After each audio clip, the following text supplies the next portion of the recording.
Halo semuanya, selamat datang di Sedikit-Sedikit Belajar. Sudah lama kita nggak di segmen Hanyo Asking Why ini. Kita kembali lagi, ada satu topik yang menarik buat gue. Karena belakangan ini Jakarta lagi panas banget ya nggak sih? Kayak kemana-mana tuh kita harus pakai payung.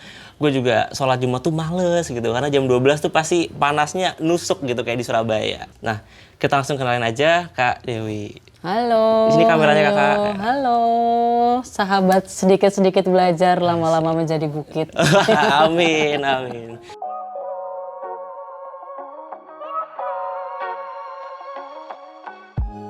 Tiap orang, tiap hari menghasilkan sampah dari datanya KLHK itu adalah 500 gram per orang per hari sampahnya. Oke. 500 gram, ya. Jadi dirimu 500 gram setengah kilo. Wow. Aku setengah kilo. Bahkan 700 malah, bukan 500, 700 gram. Dan itu hampir sekilo kan, banyak. Nah itu dikali tiap hari, dikali setahun, dikali umur dirimu berapa gitu kan. Kebayang Wow, gak? banyak banget. Itu Terus? berapa dosa yang harus kamu tanggung nanti ya kan. Manusia diciptakan bukan buat nyampah, Oke. ya kan? Masa iya Hanyo diciptakan jebrot gitu, owe-owe, tujuannya hanya untuk nyampah gitu kan. Dan kalau di umat muslim ya, semua apapun perbuatan yang kita lakukan di bumi ini akan jadi pertanggungjawaban kita. Oke. Salah satunya ya nyampah. Jangan anggap itu sampah itu tanggung jawab pemerintah loh gitu kan. Ya tanggung jawab yang nyampahnya lah gitu kan. Itu bakal jadi pertanggungjawaban kita nantinya di akhirat nanti seperti apa gitu. Dulu tuh sempat ngalamin kayak berminggu-minggu nggak pengen makan dan suka tiba-tiba nangis kalau keinget sampah. Oke. Karena pada saat kamu punya kesadaran untuk peduli sama alam, itu pasti informasi yang datang ke kamu atau yang kamu cari itu Banyak berkaitan tentang dampak buruknya dari sampah kita atau dampak buruk lingkungan yang saat ini sedang terjadi gitu. Oke. Jadi Kak Dewi ini adalah Superhero. superhero. Superhero lingkungan. Gitu Kak. Bingung kaget ditanyain kayak gitu. Maksudnya saya suruh kenalin gitu Iya, ya? Oke, kayak oke. boleh memperkenalkan diri. Halo teman-teman sedikit-sedikit belajar. Aku Dewi Indriani, biasa dipanggil Wet. Pengelola akun Instagram Zero Waste Family @wetdewi di Instagram, dan kebetulan kami praktisi minim sampah sekeluarga gitu dengan suami 1 dan juga anak 2 dari sejak 2019 sih, alhamdulillah sampai sekarang. 4 tahun berarti ya? 4 tahun sih, kayak 4 tahun, jalan 5 tahun lah. Mungkin boleh dijelasin sedikit zero waste itu apa sih Kak konsepnya gitu? Zero waste itu apa? Jadi kalau memang berdasarkan katanya kan itu artinya nirlimbah atau nol sampah ya. Tapi kalau mengartikan dari situ kok rasanya terlalu ini ya, apa namanya, membebani gitu ya, nol sampah. Mungkin nggak ya manusia itu menghidupkan tiap hari nggak menciptakan sampah, padahal kan setiap hari kita menghasil sampah gitu kan. Nah jadi sebenarnya kalau dari zero waste sendiri pada prosesnya adalah itu gimana upaya kita untuk mengurangi sampah dari produksi dan juga konsumsi agar meminimalkan sampah yang berakhir di tempat pemrosesan akhir atau TPA dan juga mencemari lingkungan. Jadi yang penting adalah keywordnya mengurangi sampah. Karena kita tuh sekarang nyampahnya tuh udah otomatis, nyampah tuh udah nggak sadar. Jadi kayak gitu. asal abis makan buang sampah, dan itu tempat sampah tuh udah jadi kayak exit door untuk semua permasalahan kita gitu. Oke. Padahal kan sebenarnya Kayak nggak dosa gitu ya Kak? iya, padahal sebenarnya kan sampah kita kan cuma pindah tempat aja, nggak hilang kan. Oke. Tapi berharapnya itu cuma hilang. Kayak misalnya pernah nggak sih dirimu kayak curhat gitu ke temen, lu kayak tong sampah gue gitu, gue bisa curhat apapun gitu. Itu sebenarnya Iya. adalah hinaan. Jadi jangan anggap itu sebagai pujian kamu orang terdekat gitu ya. Tapi sebenarnya itu adalah kamu adalah dianggap seperti tempat sampah. Jadi yang menampung semua sampah-sampah kita. Jadi dan sampah yang kita buang ke tempat sampah itu nggak hilang, nggak terurai, tapi cuma pindah tempat doang. Pindah tempatnya kemana? Kalau di Jakarta ke Bantar Gebang, dan itu itu juga hinaan itu. Yes, sudah jadi gunungan sampah sebesar Candi Borobudur, tapi ada banyak gitu, dan itu bahaya. Wow, oke. Apa ya? Ya sedih aja sih ngeliat kayak gitu. Udah pernah ke Bantar Gebang belum? Belum, tapi sering denger aja sih, denger sama cium baunya aja Iya. gitu kan. Nggak mesti ke Bantar Gebang juga, kalau misalnya kita lihat sampah di pinggir jalan kan rasanya ya lah nih orang-orang ngapain sih buang sampah di sini gitu kan gitu. Jadi sebenarnya buang sampah pada tempatnya itu sudah kurang tepat. Udah kuno? Udah Oh, oke. Oke. Itu doktrin lama sebenarnya, udah nggak tepat sekarang. Yang bener apa jadi? Yang bener adalah pilah sampah pada tempatnya. Oh, pilah sampah. Pilah sampah pada tempatnya. Oke. Yang menarik tadi berarti dari produksi sampai konsumsi ya. Yes. Berarti kita sendiri juga tidak memproduksi hal-hal yang akan tidak bisa didaur ulang atau gimana tadi? Jadi kalau dari sisi produksi kayak misalnya ya kayak di usaha atau di industri makanan, di industri apapun yang kalau produksi kita jualan gitu, itu kan pasti menghasilkan limbah, menghasilkan sampah juga. Gitu. Jadi nggak cuma konsumsi kita aja, konsumsi kan kegiatan kita mengkonsum gitu kan, entah makan, entah kita belanja produk fashion, entah kita pakai skincare, itu kan termasuk kegiatan konsumsi gitu. Nah, kegiatan produksi adalah menciptakan barang-barang itu kan juga ada limbahnya, ada sampahnya gitu kan. Nah itu jadi harus bijak juga, harus sadar juga kemana sih sampah-sampah itu berakhir gitu. Jadi yang bukan disalahkan ya, jadi yang punya concern itu jangan cuma konsumennya, masyarakatnya yang mengkonsumsi, tapi juga dari sisi produsennya yang membuat produk itu juga harus punya mindset mengurangi limbahnya, mengurangi sampahnya gitu. Oh iya, oke paham. Ini nih Kak, sekarang kita udah ngerti konsep zero waste itu adalah meminimalisir sampah ya, karena tadi nggak mungkin juga kita hidup tanpa sampah gitu ya. Nah, kenapa sih itu penting gitu? Selain mungkin tadi aku sebut sekarang dunia udah panas banget gitu ya. Kenapa sih yang bisa disadari oleh mahasiswa, ternyata penting loh ya hidup tanpa sampah gitu. Ada nggak yang bisa menyentuh hati gitu? Aduh, penting Bu. Soalnya manusia diciptakan bukan buat nyampah. Oke. Ya kan? Masa iya Hanio diciptakan jebrot gitu, owe-owe, tujuannya hanya untuk nyampah gitu kan. Dan kalau di umat muslim ya, semua apapun perbuatan yang kita lakukan di bumi ini akan jadi pertanggungjawaban kita. Oke. Salah satunya ya nyampah. Jangan anggap itu sampah itu tanggung jawab pemerintah loh gitu kan. Ya tanggung jawab yang nyampahnya lah gitu kan. Itu bakal jadi pertanggungjawaban kita nantinya di akhirat nanti seperti apa gitu. Jadi kalau dari sisi lingkungan juga ya berasa banget sekarang iklim udah berubah ya. Kayak misalnya dulu mungkin nungguin hujan rasanya romantis gitu kan. Pengen ngopi-ngopi cantik depan jendela sambil dengerin lagu senja gitu kan. Tapi kan sekarang kalau hujan apa? Rasanya nanti rumah gua kebanjiran gak ya? Nanti gua ngantor gimana? Nanti kalau misalnya lewat daerah sini banjir gimana? Itu hal alam udah bukan jadi sesuatu yang yang kayaknya ditunggu-tunggu yang menyenangkan. Padahal kalau di Al-Quran hujan adalah rezeki instan gitu kan. Tapi sekarang kita jadi hal menakutkan gitu. Itu aja udah ada mindset yang salah gitu kan. Udah ada perubahan gitu. Nah, ya itu yang sedang terjadi sekarang. Gimana sekarang kita rasanya kok musuhin matahari banget. Matahari bukan lagi jadi sahabat, tapi rasanya kepanasan mulu gitu. Pengennya pakai sunscreen mulu gitu. Itu udah kelihatan loh kalau ada yang berubah dari hidup kita ini gitu. Apalagi dari pola konsumsi manusia itu sumber terbesar kedua yang menyebabkan perubahan iklim dari pola konsumsi manusia yang berlebihan. Oke. Itu sampah gitu.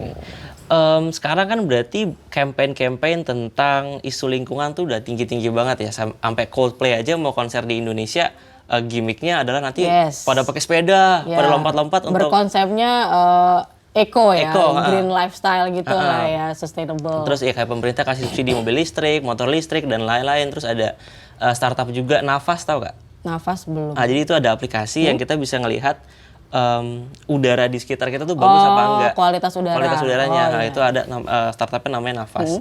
Nah, ada nggak sih miskonsepsi tentang isu lingkungan yang kita tuh orang-orang awam tuh sebenarnya nggak tahu gitu? Atau mereka pahamnya salah gitu Kak? Kalau dari pola hidup minim sampah ini atau zero waste lifestyle ini yang sering aku dengar tuh soal nggak apa-apa deh pakai sedotan plastik, nggak apa-apa pakai kantong kresek kan bisa didaur ulang. Iya. Jadi soal mindset plastik bisa didaur ulang. Akhirnya ya udah deh nggak apa-apa kita pakai itu gitu. Jadi faktanya proses daur ulang itu memang solusi tapi bukan solusi satu-satunya dan bukan yang utama. Jadi kalau di piramida gaya hidup minim sampah, recycle itu adalah tahapan yang terakhir dan yang paling kecil. Jadi yang utama adalah sebenarnya mencegah. gitu. Reduce, recycle ya? Rethink, refuse, reduce, reuse gitu. Road dan recycle. Paling bawah itu? Itu yang paling bawah. Jadi sebelum merecycle, yuk upayakan dulu untuk nge-refuse dulu gitu loh. Jadi harus kita cegah sebisa mungkin karena pendaur ulang itu prosesnya panjang, banyak energi, banyak effort yang dibutuhkan, dan di banyak kasus juga justru malah menciptakan banyak karbon dan emisi gitu. Jadi proses daur ulang itu juga sebenarnya nggak gampang ya Kak? Susah. Malah susah dan ada Bahkan kalau misalnya kamu suka beli produk daur ulang nih, itu biasanya harganya lebih tinggi. Karena memang lebih panjang lebih banyak sumber daya manusia, sumber daya alam, air yang dibutuhkan untuk mendaur ulang plastik gitu. Jadi pasti nilainya akan lebih tinggi. Makanya kenapa kalau misalnya mendingan pakai virgin plastik aja karena lebih murah. Itu apa tuh virgin plastik? Plastik yang baru, bahan plastik baru gitu, biji plastik baru. Jadi bandingkan pakai yang konsep daur ulang karena memang harganya lebih mahal karena ya prosesnya panjang gitu. Sedangkan dari proses yang panjang itu, dari data UNESCO tahun 2020, global recycling rate di dunia itu cuma 9%. Sampai 10%. Jadi dari total sampah plastik yang dikumpulin, itu yang berhasil didaur ulang cuma 10% ya. Sisanya? Yang ngendap aja gitu, belum diapa-apain. Atau bahkan terendap di mana aja gitu. Oke. Baru tahu aku, ternyata gampang kayak plastik ya udah jadi plastik lagi gitu. Enggak ya? Enggak. Susah karena kayak misalnya plastik nih kobrik multi layer, misal plastik saset itu kan. Plastik multi layer tuh lapisannya banyak, jadi nggak cuma satu jenis plastik aja yang dipakai. Jadi bisa macam-macam, dan kalau mendaur ulang itu harus sesuai kategorinya. Jadi kayak misalnya botol AMDK itu tutupnya sama badannya itu yang penting itu beda kategorinya, dan itu bisa dipisahin sendiri. Iya. Makanya kalau memilah tuh harus labelnya ditaruh tempatnya sendiri, tutupnya taruh tempatnya sendiri, yang bening taruh tempatnya sendiri gitu. Kayak kemarin tuh aku pernah pakai Waste for Change, tahu mungkin ya Kak. Itu sekarang sih servisnya udah nggak ada. Jadi kita kumpulin sampah di rumah, nanti diambil kan pakai 2 plastik yang merah sama biru gitu. Nah itu juga ada prosesnya, harus aku cuci dulu, terus harus dijemur. aku dijemur, harus dibuka-bukain dulu satu-satu gitu. Cuman sayangnya udah tutup sih. Udah nggak ada. Udah nggak ada jasanya. Terus tapi kalau kirim bisa kan? Kirim bisa. Mungkin gelas juga gitu ya Kak. Gelas tuh tutupnya harus kaca maksudnya. Kaca tuh harus lebih ribet sih kalau aku baca TNC-nya waktu itu, harus dibuka, harus bening banget gitu. Kalau ada yang bilang pakai kaca aja kan lebih bisa didaur ulang gitu misalnya. Enggak juga sih, prosesnya sama aja. Silika pantai, pasir pantai itu juga lebih banyak menyerap energi juga dibandingkan daur ulang plastik gitu. Jadi yang paling sustain apa ya, pakai apa yang udah kita punya. Jadi pakai apapun, mau plastik, mau kaca, mau logam, mau fashion, ya pakai terus sampai manfaatnya habis gitu loh. Jadi sebelum kita beli baru, pertimbangkan dulu apa yang udah kita punya, maksimalkan itu. Oke. Sekarang kita dive deep ke pengalaman Kakak nih. Kakak tuh awalnya gimana sih buat tergerak untuk zero waste ini gitu? Oke, tergerak awalnya karena tagihan sampahnya tinggi atau gimana? Enggak juga sih, di sini tagihan sampah sih nggak tinggi amat gitu. Maksudnya kan beda kalau kayak di Jepang kan, kalau yang nyampah yang bayar gitu. Kalau di sini kan semua flat rate kan, kayak 50.000, 100.000 ya. Mau sampahnya apa juga diangkut gitu kan. Kalau awalnya kenapa itu tahun 2019 waktu itu tuh nonton dokumenter. Seaspiracy. Bukan. Blue Planet 2. Blue Planet. Jadi nih suami ini Pak Dim, dia suka dengan hewan-hewan satwa laut gitu kan. Dan aku kan juga anak kelautan. Kan kalau mau nolak nonton dokumenter kelautan kok kayaknya hina banget gitu kan. Kayak nggak ada orang anak kelautan masa nggak nonton kayak gitu gitu. Jadi nonton lah gitu. Nah pas di situ ada satu segmen yang dia cerita tentang ini. Jadi di laut dalam pada saat sinar matahari nggak masuk di laut dalam kedalaman di bawah 1000 meter itu ada apa coba? Kantong kresek. Yang dikira ubur-ubur ternyata kantong kresek. Nah dari situ kayak oh my god jangan-jangan itu adalah kantong kresek saya. Gitu. Sebagai anak lautan kok saya nggak ada dedikasinya sama laut Indonesia gitu. Nah itu dan ya udah deh kayaknya mesti ada yang berubah nih dari situ gitu. Dan itu juga waktu itu anak pertama punya anak pertama rasanya kok sedih ya kalau misalnya kok kita mewariskan ke anak-anak nanti masa laut yang penuh dengan sampah gitu kan. Tapi sebenarnya kesadaran tentang lingkungan itu juga maksudnya bertumbuhnya tuh nggak cuma dari 2019 aja gitu. Dulu pas 2016 juga kami awalnya kenal dengan konsep no shampoo. Oh, malah no shampoo dulu? No shampoo dulu, tahun 2016 tuh. Oh ternyata bisa ya keramas nggak pakai sampo gitu kan. Yang ternyata bisa ngurangin bahan kimia sintetiknya, terus ngurangin kemasan plastiknya juga gitu. Karena dari 2016 aku sama waktu itu belum nikah. Jadi nyobain keramas tanpa shampoo. Terus sampai sekarang juga masih keramas tanpa shampoo dan kami ya dari satu produk yang berkurang itu aja kami udah berhasil mengurangi banyak potensi sampah plastik dari botol shampoo loh gitu yang bisa dari situ gitu. Tapi no shampoo tuh gimana sih Kak? Sedikit aja. Pakai apa gitu gantinya? Dulu pakai air doang. Karena emang yang paling gampang udah lepasinnya pakai air doang gitu kan. Oh bisa bersih gitu maksudnya? Iya. Lu pakai air doang suci kan? Suci sih. Ya, jadi maksudnya kalau dilihat dari bersih apa enggaknya itu keyakinan masing-masing ya. Cuma pada saat itu aku baca testimoni, kan nyari tahu juga dong tentang no shampoo ini. Gerakannya dulu awalnya banyak di luar negeri gitu. Cuma kalau relate ke sekarang ke sebenarnya ini adalah pola hidup yang dilakuin sama eyang-eyang dulu, mbak-mbak dulu sebelum ada produk shampoo. Karena kan produk shampoo kan baru ada tahun 1900-an gitu kan, baru baru gencar setelah ada produk sabun gitu. Nah sebelumnya kan pada nggak pakai shampoo ya pakainya apa? Ya bahan alami ya mungkin kayak sekam bakar, arang ya? Arang. Iya, sekam bakar terus atau pakai urang aring, pakai lidah buaya, pokoknya pakai kulit jeruk, pakai jeruk nipis itu sebenarnya fungsinya banyak untuk membersihkan gitu. Pengetahuan kayak itu yang akhirnya hilang nih di generasi kita. Karena udah instan aja pakai sampo. Iya, akhirnya kan kita percayanya sama produk yang di minimarket kan. Tapi yang di minimarket sebenarnya juga labelnya kan ya lidah buaya yang dipakai, ya kan jeruk nipis, ya kan gambarnya gitu kan. Terus kenapa lo nggak nyobain aja cari tahu? Oh emang bisa ya pakai. Berarti sekarang bikin sendiri itu? Ya sekarang pun akhirnya bikin sendiri gitu loh. Setelah waktu itu pakai air, kan belajar juga dong gitu. Sempat pakai baking soda, terus sempat pakai cuka apel waktu itu juga. Terus sekarang pakai ekoenzim. Jadi bervariasi banyak yang bisa kita manfaat untuk membersihkan rambut gitu loh. Jadi justru ilmunya makin nambah dari situ. Tapi ada nggak sih sekarang yang jual eco shampoo gitu? Banyak. Nah, itu sama aja? Maksudnya itu juga nggak ada dampak buruknya buat lingkungan kah? Nah itu harus dari konsumennya lagi yang lebih pintar. Kamu jangan percaya sama klaim. Maksudnya gimmick.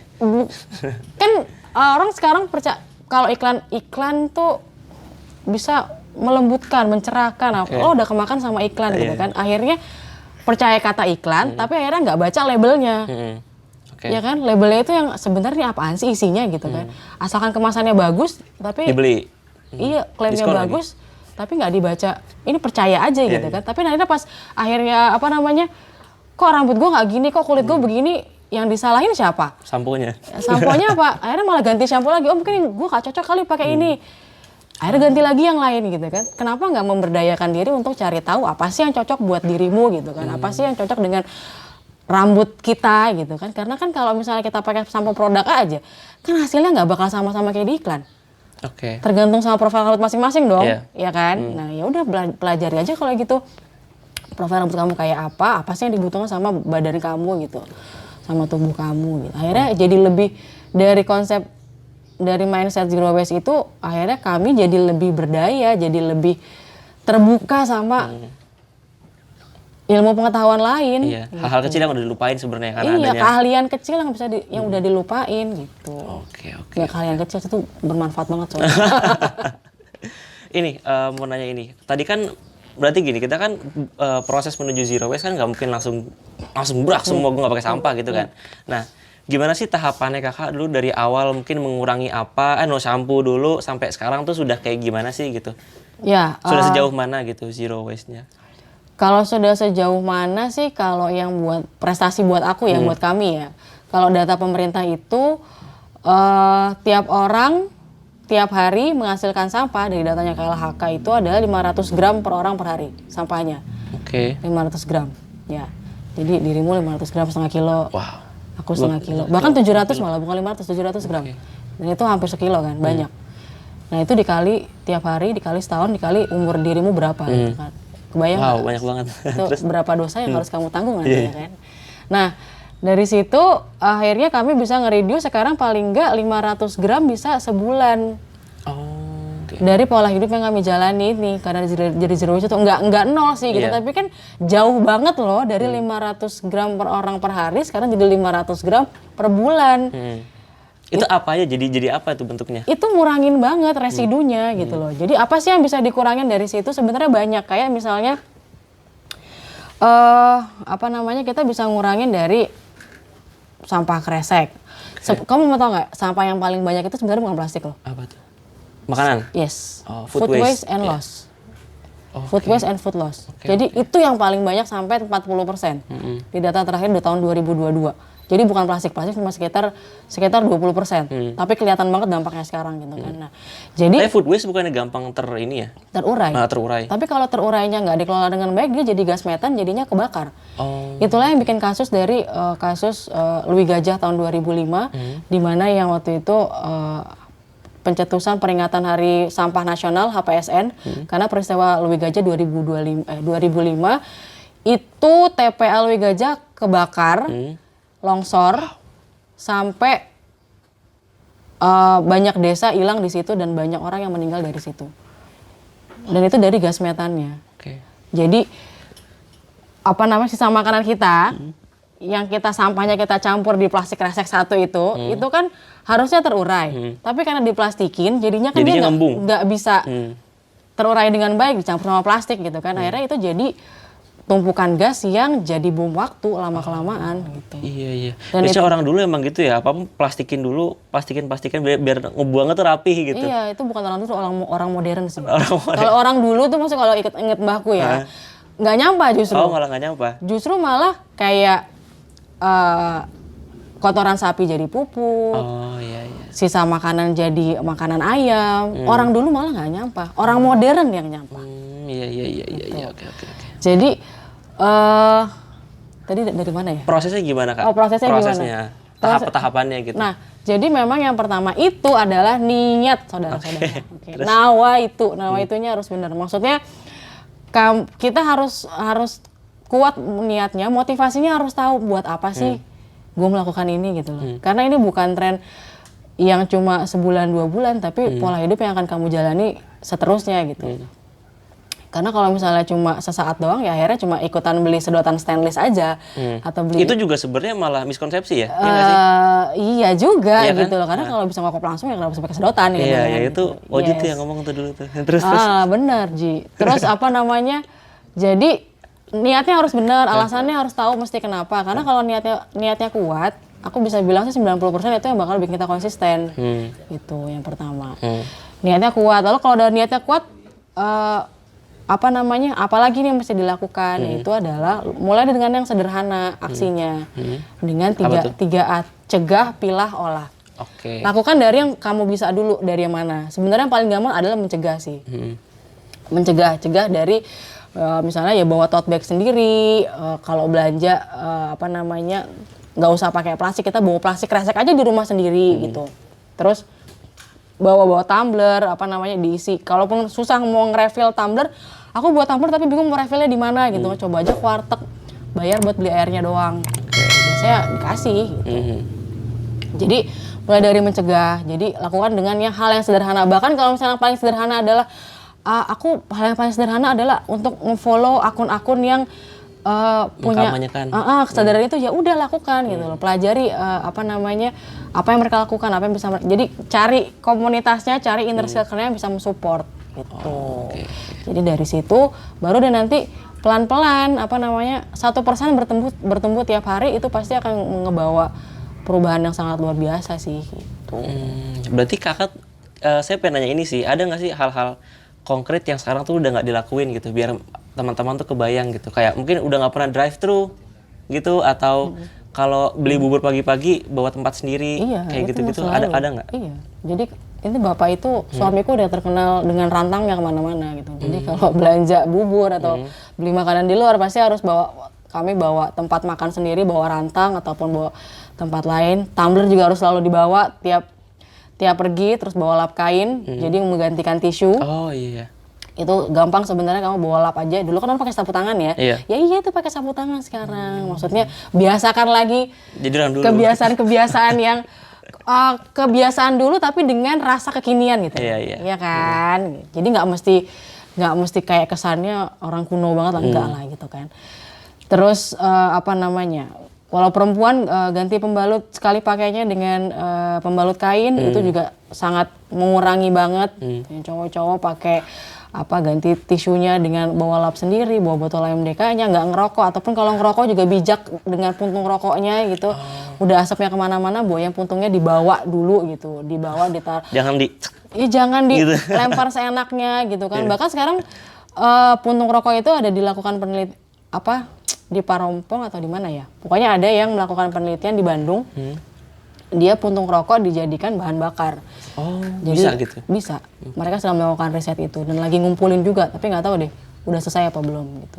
Jadi kumpulin aja dulu gitu, karena itu nggak terurai. Jadi kumpulin aja misalnya puntung rokok kumpulin di botol MDK gitu sampai penuh. Terus? Orang mah nyelengin koin ya.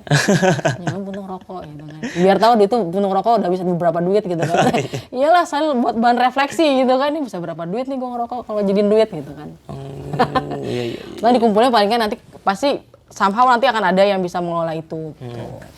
Berarti kalau tadi tuh tahapannya kita harus niat dulu berarti niat dulu, dan itu pasti pelan-pelan karena nggak mungkin langsung zero waste kita tanpa sampah. Gitu kan, kita akan pelan-pelan dulu, mulai dari langkah kecil, mungkin follow akunnya atau digital decluttering juga bisa. Kamu beresin email, inbox itu yang tidak kebuka tapi numpuk-numpuk gitu kan. Itu juga lumayan bisa mengurangi karbon dari kegiatan digital kita. Berarti sebenarnya ada hubungannya juga sama minimalisme ya? Iya.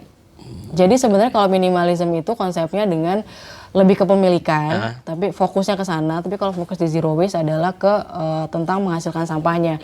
Tapi sama-sama tentang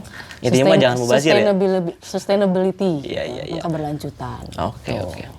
Oke, sekarang kalau aku penasaran buat ini sih daur ulang sih, karena kalau di IG-nya tuh rame banget, kayak di rumah tuh rame gitu, bisa bikin ini, sampah jeruk diapa-apain, itu apa aja sih Kak yang bisa di daur ulang gitu, mungkin dari food waste atau dari kemarin tuh bikin styrofoam jadi lem gitu ya. Iya. Nah itu apa aja sih Kak yang mungkin kita bisa coba di rumah gitu? Iya, cobain. Itu styrofoam jadi lem itu bisa pakai bensin doang. Maksudnya pakai bahan bakar itu bisa jadi lem dan lemnya cukup kuat kok gitu. Itu tapi yang utama adalah mencegah ya. Jadi kalau udah mencegah tapi terpaksa ada kemasan yang masuk di rumah, ya udah kita pilah dan kita olah gitu. Kalau sisa organik kan bisa kita olah misalnya jadi sebelum kita kompos itu bisa jadi ekoenzim, bisa kita jadiin misalnya kulit semangka jadi manisan, kulit jeruk lemon bisa jadi pembersih rambut juga. Kak, buat yang nggak tahu ekoenzim itu apa sih? Ekoenzim itu adalah cairan pembersih serbaguna hasil fermentasi 3 bulan dari kulit bahan organik, gula sama air. Cukup 3 itu aja. Itu pembersih untuk segala hal? Yes, multi-purpose. Jadi bisa buat lantai, pembersih baju juga bisa. Aku pakai itu buat cuci rambut juga. Terus buat kesehatan kulit juga bisa. Kalau misalnya gatal-gatal, anakku kalau misalnya gatal-gatal kena nyamuk atau iritasi atau gatal itu, aku pakai ekoenzim dan itu sangat membantu sekali. Bahkan buat jerawat bisa. Berarti buat di rumah tuh sabunnya semua pakai ekoenzim ya? Nyuci piring? Enggak gitu? Semua sih, enggak semua. Aku pakai itu buat buat ngepel, terus buat cuci rambut, buat pembersih kaca. Kalau untuk nyuci baju aku masih pakai ada deterjen yang aku bikin sendiri, tapi kalau itu habis pakai ke minimarket juga. Oh, oke. Mungkin boleh dilanjut tadi Kak, ini kita lagi bahas hal-hal konkret yang bisa dilakukan untuk nge-recycle. Oke. Jadi kan memang kalau sebelum recycle kan rot dulu ya. Rot itu buat sisa organik. Jadi yang sisa organiknya itu yang penting adalah habiskan dulu makanan kita. Jadi jangan sampai ada nyisa. Kalaupun ada tulang ya udah kubur di tanah atau jangan dibiarin kegeletak gitu aja di jalanan gitu lah. Atau dikompos gitu. Terus kalau misalnya sisa organik kayak kulit udang, kalau kayak kulit semangka itu bisa dimanfaatkan lagi. Banyak kok informasinya di di internet cara mengolahnya dengan bijak. Terus kalau untuk yang mendaur ulang memang itu mencegah, kita harus mencegah sebisanya. Nah, tapi untuk cara mendaur ulangnya sebenarnya dari rumah itu kita harus memilah. Itu yang penting karena tugas yang di rumah tangga adalah memilah. Dengan memilah kita ngebantu banget banyak mengefisienkan proses daur ulang. Memilahnya harus dengan bersih, kering, terus sesuai dengan kategorinya. Kalau kertas kardus, kertas bond juga itu sebenarnya bisa dipilah lagi dan disalurkan dengan benar. Terus apalagi botol AMDK, botol kaleng, botol plastik multilayer, saset pun juga bisa disalurkan juga ke pengelola. Berarti gitu. pengelolanya juga harus pilih dengan benar ya? Iya, betul sekali. Oke, boleh lanjut Kak. Tadi ada kameranya mati. Tadi apa? Soal gimana pilih saya nyari saluran sampah. pemilahan yang tepat gitu ya. Yes. Jadi yang sering jadi bikin frustasi orang-orang tuh kalau misalnya aku kan udah milah sampah tapi pas sudah dikasih ke petugas kebersihan malah digabungin lagi gitu. Itu yang bikin stres gitu kan. Emang. Jadi karena kalau misalnya kita ngasih ke petugas kebersihan itu konsepnya memang residu. Makanya kan ke TPA itu tempat pemrosesan akhir. Jadi pemrosesan yang paling akhir makanya dianggap residu. Jadi pasti akan numpuk di landfill gitu di TPA. Jadi memang saat ini dari konsumennya yang harus nyari salurannya yang tepat kemana. Jadi harus kitanya yang usaha gitu sebagai warga gitu. Sebenarnya ada 3 yang bisa kita upayakan. Yang pertama adalah paling gampang menurut aku ke pemulung pelapak tukang rongsok yang lewat depan rumah. Oh, tukang rongsok itu pasti nerima? Iya, jadi kamu konsepnya ke sana sedekah sampah. Jadi tanya dulu ke mereka. Apa yang laku buat mereka? Apa yang bisa mereka terima? Karena biasanya yang diterima itu botol AMDK, HDPE, PET, LDPE. Tapi kalau plastik multilayer nggak mereka terima gitu. Jadi kayak ciki-ciki itu nggak? Jadi tanya, tapi ada juga yang terima. Di tempatku terima. Jadi belum tentu di tempat kamu nggak terima juga gitu. Jadi memang kita harus konfirmasi ke pemulungnya atau pelestarinya gitu loh. Apa sih yang mereka terima? Itu yang paling gampang, sedekah sampah ke mereka. Yang kedua adalah ke bank sampah. Kalau ke bank sampah itu konsepnya kita jual sampah. Jadi kita jual ke mereka, kita dapat cashnya. Gitu. Cashnya mungkin nggak seberapa, tapi kalau dikumpulin jadi lumayan. Gitu. Itu ke bank sampah. Nyari bank sampahnya kemana? Itu kamu bisa googling atau bisa ke situsnya KLHK, situs pengelolaan sampah nasional. Di situ ada data bank sampah yang terdekat lokasi kita. Gitu. Nah, yang ketiga baru ke waste management. Waste management seperti Waste for Change misalnya gitu. Jadi startup atau pengelola swasta yang memang sistem bisnisnya adalah pengelola sampah untuk daur ulang gitu. Jadi ada banyak banget sekarang selain Waste for Change ada Octopus, yes, ada e-recycle gitu. Di kota besar sudah mulai banyak, bahkan di kota-kota lain juga sudah mulai banyak. Jadi kita mesti cari mandiri ke mereka gitu, ketiga pengelola ini gitu. Kalau misalnya ke mereka sudah tahu salurannya, konfirmasi lagi apa yang mereka terima gitu. Karena bisa jadi mereka styrofoam nggak terima karena styrofoam itu susah sekali untuk mendaur ulangnya gitu. Jadi harus konfirmasi lagi ke masing-masing pengelolanya. Gitu. Ya, oke. Ini mungkin salah satu pertanyaan terakhir nih. Karena ini penasaran sebenarnya. Ada nggak sih kendalanya apa aja sih Kak ketika menjalani ini gitu? Mungkin awalnya culture shock atau gimana, atau mungkin lebih mahal kah atau gimana gitu hidupnya? Kalau tantangannya yes, di awal pada saat bertransisi itu aku sempat ngalamin namanya climate anxiety. Climate anxiety gimana tuh? Keren banget. Nama label psikologinya gitu ya. Tapi dulu tuh sempat ngalamin kayak berminggu-minggu nggak pengen makan dan suka tiba-tiba nangis kalau keinget sampah. Karena pada saat kamu punya kesadaran untuk peduli sama alam, itu pasti informasi yang datang ke kamu atau yang kamu cari itu Banyak berkaitan tentang dampak buruknya dari sampah kita atau dampak buruk lingkungan yang saat ini sedang terjadi gitu. Dan itu ceritanya menyedihkan banget gitu loh, bikin heartbreaking banget. Jadi harus, dan itu mungkin terjadi pada mereka yang sedang bertransisi ke pola hidup yang lebih baik gitu. Jadi itu harus kuat-kuat mental juga. Gimana sih biar nggak kena mental gitu loh. Nggak apa-apa kita sedih, tapi jangan terlalu lama. Lakukan dengan aksi. Karena kita kalau terlalu lama meratapi, akhirnya nggak beraksi, itu yang bikin depresi. Iya. Gila, omongannya bagus banget ya. Tapi depresi. Kan di klip tuh, jadi klip. Kok bisa juga ngomong kayak gitu. Terus itu yang akhirnya bikin depresi. Jadi mulai deh apa dengan yang bisa kamu kontrol. Jadi kendalikan apa yang bisa kamu kendalikan. Kalau sampah di pinggir jalan, ya udah kamu nggak bisa kendalikan itu, nggak usah sedih dengan itu.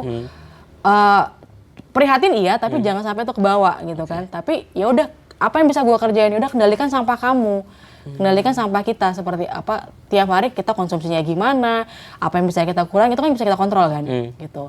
Terus kalau sekarang tantangannya adalah ngejaga konsistensi, ngejaga. Ada cheat day nggak, Kak? Ngejaga. Aku nggak akan bilang itu cheat day ya, karena itu kan udah jadi bagian dari aku juga. Oh, gimana tuh? Bukan karena aku bikin residu masih gitu kan, tapi pada saat memang kondisinya pada saat itu aku nggak mungkin untuk mengurangi sampah, misalnya di posisi yang lagi survival banget, kayak misalnya habis aku lahiran kemarin, habis anak lahiran gitu kan, itu kan butuh kesadaran penuh untuk ibunya pulih gitu kan. Jadi ya yang bisa aku lakukan ya aku lakukan semaksimal aku aja. Kalau misalnya pun ada residu, ya nggak apa-apa, aku sudah melakukan yang terbaik gitu loh. Jadi jangan sampai itu jadi satu beban buat kamu, karena yang penting adalah kamunya dulu nih, kesehatan kamu lebih penting gitu. Jadi ya nggak apa-apa. Kalau abis kamu sudah pulih, ya udah ayo kerjain lagi apa yang kamu bisa gitu. Jadi jangan sampai itu bikin jadi beban, tapi nikmati prosesnya. Aku nggak akan bilang itu cheat day ya, tapi ya memang jalanin aja. Kalau misalnya emang udah begitu ya. Kalau memang kamu kondisinya lagi survive gitu kan, lagi sulit untuk itu, ya it's okay gitu. Kayak misalnya mungkin pas mudik kemarin gitu, aku mudik bareng-bareng keluarga gitu kan. Kalau di keluarga aku mungkin aku bisa ngontrol sampah yang aku kelola, tapi karena aku mudiknya bareng keluarga lain, ya aku kan nggak bisa ngontrol sampah mereka gitu kan. Jangan sampai itu jadi beban buat aku gitu. Akhirnya ya udah, apa yang bisa aku kontrol aja dulu gitu loh. Sampahku, sampah anak-anakku, sampah sama suami gitu. Gitu. Dan biasanya nih kalau misalnya yang bikin depresi juga tuh orang tua atau lingkunganku nggak mendukung gitu. It's okay gitu. Itu bukan tugas kamu untuk meyakinkan mereka. Itu adalah tugasnya Allah sebenarnya untuk memberikan hidayah kepada yang Allah berkenan gitu. Tugas kamu adalah melakukan apa yang kamu bisa. Jadi kita nggak perlu untuk menceramahi tukang sayur atau tetangga gitu kan. Ini sampahnya gimana sih? Oh pakai ini gini. Ya nggak usah gitu. Yang ada mereka malah akan menjadi resisten, akan menjadi jauh sama kita gitu kan. Tapi lakukan aja yang kamu bisa, beri contoh aja tanpa perlu kita kayak aku juga ada tetanggaku yang waktu itu kami mengkompos gitu. Terus ada yang mereka akhirnya malah mereka pengen mengkompos juga karena tertarik sama magotnya, BSF-nya yang bisa jadi pakan ternak itu gitu kan. Padahal aku juga nggak ngajakin, akhirnya dia melakukan sendiri gitu. Jadi ya beri contoh aja terus, konsisten. Lakukan yang terbaik yang kamu bisa dan perluas pengaruhnya. Pengaruhnya kemana? Sosial media. Itu dia yang penting. Jadi kamu nggak bisa nyeramahin orang, tapi kamu bisa manfaatkan sosial media kamu untuk berdakwah, untuk menceritakan apa yang kamu rasakan, kegelisahan apa yang kamu rasakan. Nanti orang yang sefrekuensi akan mendekat ke kamu juga gitu. Ini ada hubungan sama pertanyaan terakhir, benar-benar terakhir. Nah, itu kakak kan berdakwah nih misalnya, bersharing-sharing lah di Instagram gitu untuk mengkampanyekan zero waste ini. Apa sih harapannya dari itu gitu? Secara general aja gitu, mungkin buat yang nonton atau buat followers kakak di Instagram gitu. Apa sih harapannya gitu? Ngelakuin itu buat apa gitu? Sebenarnya itu buat catatan aku doang loh. Iya loh. Jadi sosial media aku sharing kayak gitu sebenarnya buat personally untuk journaling aku sebenarnya. Apa sih yang udah aku lakukan, progresnya gimana, kan karena seru ya ngelihat saat ini sama ngelihat beberapa waktu ke belakang dari sosial media itu kan. Oh ternyata perbedaannya banyak ya, before afternya banyak yang sudah berubah gitu kan. Sebenarnya intinya itu. Cuma pada saat aku sharing ternyata, karena aku sharing nggak aku private juga gitu kan. aku share secara publik, aku dengan senang hati membagikan cerita itu ke yang lain, ya akhirnya bermanfaat, jadi manfaat untuk yang lain ya alhamdulillah. Sedangkan pada saat aku melakukan itu ya nothing tulus aja gitu loh. Jadi nggak ada yang diharapkan karena itu itu haknya Gusti aja udah. Enggak, Gusti Pangeran untuk memberikan hidayah ke orang-orang yang untuk tercerahkan siapa gitu. Karena kan ada juga yang ngelihat sampah tapi kan ada yang cuek, ada yang peduli. Ya kamu pilih yang mana. Jadi kayak misal itu jadi alarm sebenarnya. Kalau kamu sudah khawatir ngelihat sampah, itu sebenarnya jadi alarm kita.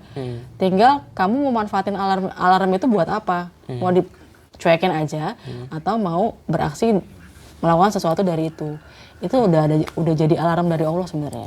Kalau tadi di Jepang kan kita sampah bayar ya, dan proses itu panjang. Nah, di Indonesia kan kita tahu sendiri kayak gimana. Menurut kakak tuh kita gapnya jauh banget nggak sih?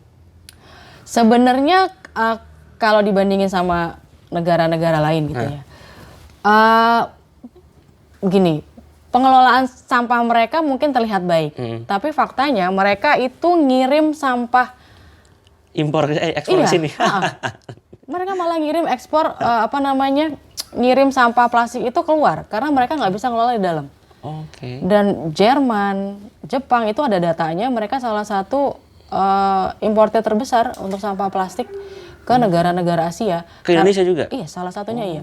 Karena sejak di China tahun 2016 atau 2018 mereka tutup pengelolaan, tutup menerima plastik dari negara-negara Eropa, akhirnya mereka kalang kabut, nggak tahu kemana. Akhirnya banyak ke negara Asia Tenggara. Terus gitu. Asia Tenggara tuh Vietnam, Malaysia, iya. Terus itu buat apa? Kabarnya banyak, jadi ada yang diselundupkan. Ada yang jadi diselundupkan dari awalnya kertas, jadi perusahaan kertas masukin ke sini untuk ngelola jadi kertas daur ulang, tapi ada diselundupkan, dimasukin ada sampah plastiknya juga. Gitu. Ada juga yang memang kalau yang legal aku belum tahu, tapi yang berita yang terakhir tuh yang ilegal itu yang diselundupkan dari perusahaan kertas. Berarti ya. Jadi sebenarnya kalau mau lihat dari pengelolaan negara mana yang pengelolaan sampahnya bagus, nggak perlu berkaca ke negara luar sebenarnya, karena tiap daerah itu, tiap negara punya cara yang beda. Jadi gimana cara kelola sampahnya itu harus disesuaikan dengan karakter daerahnya, negara tersebut, daerah tersebut gitu loh. Jadi kalau misalnya kita di Indonesia, coba dia berkaca sama masyarakat adat, gimana cara mereka mengelola sisa konsumsi mereka. Menurutku itu yang paling dekat sama kita ya, karena kulturnya sama. Kayak masyarakat di Baduy, di Ciptagelar, cara mereka itu harus kita pelajari gimana cara mereka kelola sampahnya. Tapi dengan cara yang diyakini, maksudnya cara yang biar kayaknya kita nggak ngikutin kesannya kayak ngikutin masyarakat adat banget gitu kan. Kita bisa mengaplikasikannya dengan cara yang lebih kekinian, yang lebih sesuai dengan culture-nya masyarakat di perkotaan gitu. Oke, itu miskonsepsi buat saya juga sih. Saya dulu mikirnya kayak gila di Jepang keren banget. Kalau di Jakarta kita bobrok banget. Kayaknya ini mereka juga ngimpor keluar plastiknya. Ternyata kita selain impor beras, kita impor sampah ya. Begitulah memang faktanya. Menyedihkan kan? Tapi ya begitu deh. Apalagi kemarin terakhir yang kasus yang ngebakar baju thrifting shop sampai berapa miliar itu menyedihkan loh. Memang itu opiniku sendiri lah gitu kan. Sebenarnya ada kenapa caranya dibakar gitu. Karena bakar itu kan mengeluarkan karbon emisi juga yang lebih banyak gitu kan. Padahal ada cara lagi yang lebih bijak. Kasih aja ke pengrajin keset atau ke pengrajin lain gitu, bisa jadi kaset lagi gitu kan, nggak mesti dibakar gitu. Emang susah kalau ngomongin negeri Wakanda ya. Senang dua kita memang. Kita tuh ada peraturan untuk buat keluarga untuk nggak membakar sampah, tapi nggak ada peraturan untuk pemerintah nggak ngebakar sampah gitu. Agak aneh. Oke, terima kasih Kak. Tadi insight-nya udah panjang banget. Semoga kita tuh yang nonton mayoritas mahasiswa kayak 18 sampai 24 tahun. Semoga mereka bisa mulai pelan-pelan menerapi zero waste di rumahnya, biar bisa kasih contoh lah sama adiknya dan orang tuanya gitu. Diri sendiri dulu gitu. Apalagi yang ngekos mungkin paling gampang ya. Yang ngekos gitu. Ya sih, mungkin itu aja. Terima kasih. Mungkin kalau mau bisa cari-cari informasi lebih panjang lagi bisa ke IG-nya Kakak ya. Yes. Nanti ada di sini nih. Yes. Gitu. Jangan lupa di like, comment, dan subscribe. Dadah. Thank you, Ca.